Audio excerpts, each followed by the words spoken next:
Hey, so last week we talked about the division of labor and what exactly that means. If you missed it, you can, follow my fingers. In this chapter, Smith talks about the division of labor and how it's actually useful in a functioning economy. Allow me to elaborate. Smith argues that the division of labor isn't the result of some kind of pre-planned human activity, but rather a result of natural evolution.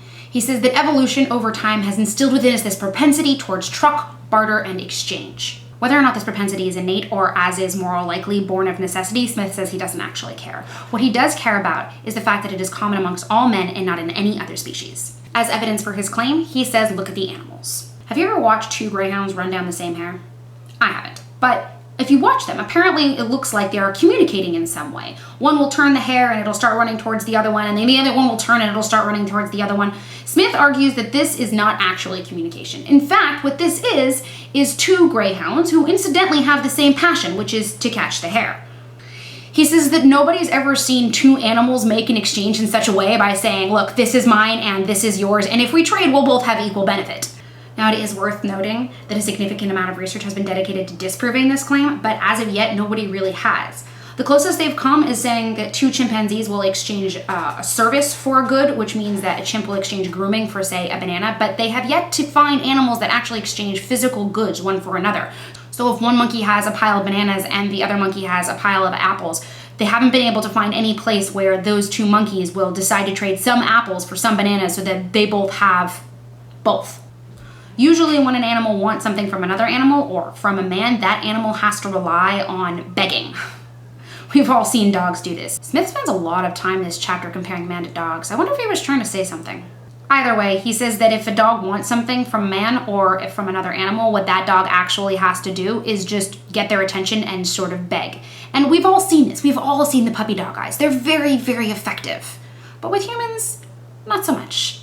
Imagine for a moment that in order to get everything that you needed in life, you had to rely on the goodwill of others. If you needed food from the grocery, you could go to the grocery store and you kind of put on your best puppy dog face and hope that they give you what you want.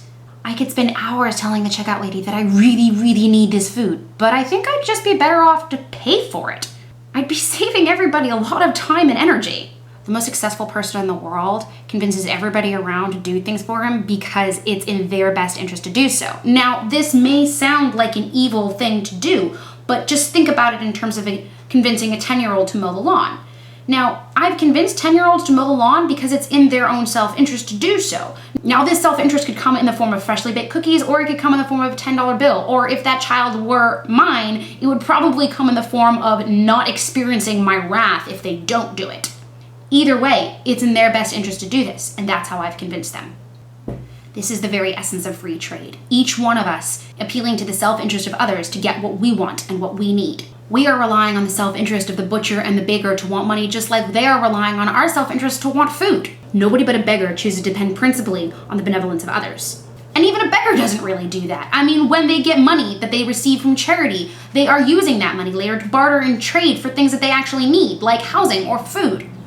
So let's get back to Smith. He says that this natural propensity towards trade is what actually makes the division of labor a relevant concept. If we couldn't trade, having people with different specialties or specializing in making specific parts of goods would be of no use to anyone. A doctor can only become a doctor if they dedicate their life to it, but they have to be able to treat more than just themselves. The surplus treating that goes on, as in any other time that they have when they're not treating themselves, is going to be exchanged for other things that they need, like housing and clothing and food. Each of these things made by another person who specializes in whatever it is that they are doing. It's this kind of symbiosis we all live in. Now, there is no straight up exchange of goods or services. Instead, people sell their surplus into what Smith calls a common stock, which is why, he argues, the division of labor is also limited by the extent of the market, meaning the amount of common stock, which is exactly the subject of his next chapter. See you next week.